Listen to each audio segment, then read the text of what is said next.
Hello everyone, এখানে দেখতে পাচ্ছ আজকে বানাবো রুই মাছের ঝোল। এখানে দেখতে পাচ্ছ মাছটা আমি ধুয়ে রেখেছিলাম। তারপর এখানে হলুদ লবণ মাখাচ্ছি, তেলও গরম করতে বসিয়ে দিয়েছি। ভালো করে আমি হলুদ লবণ মাখিয়ে নিচ্ছি। আজকে 4টে রুই মাছই রান্না করব। অনেক দিন পর আবার একটা ভিডিও দিচ্ছি। ভালো করে করে ঠরে নিচ্ছিলাম। আর ওদিক তার এখানে এই লেজটা করতে গিয়ে আমার হাতে কাটা লেগেছিলো।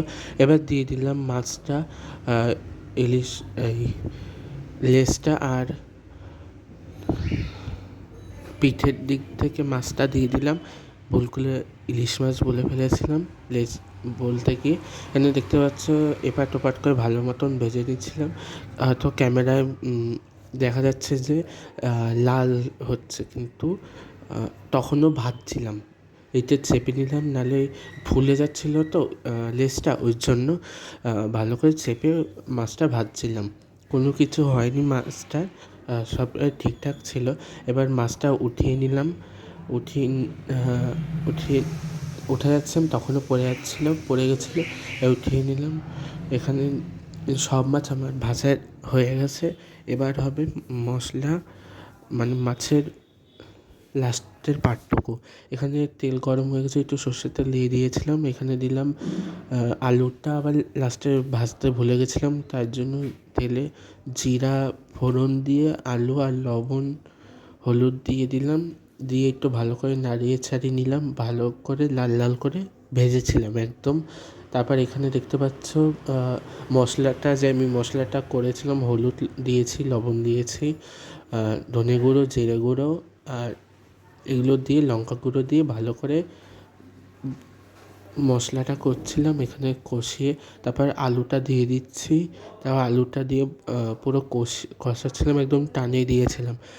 টানিয়ে দেওয়ার পর লাস্টে একটু হালকা জল দিয়ে দিয়েছিলাম, লেগে গেছিলো, ওই জন্য হালকা জল দিয়ে দিয়েছিলাম। এখানে দেখতে পাচ্ছ কালারটা খুব সুন্দর এসছে। আর এই দেখো, এবার দিলাম জল, কারণ একটু আলুটাও সেদ্ধ হতে হবে, ভাজলে তো সব সেদ্ধ হয় না, ওই জন্য সেদ্ধ হওয়ার জন্য জল একটু দিয়ে দিয়েছি, বেশি দিইনি।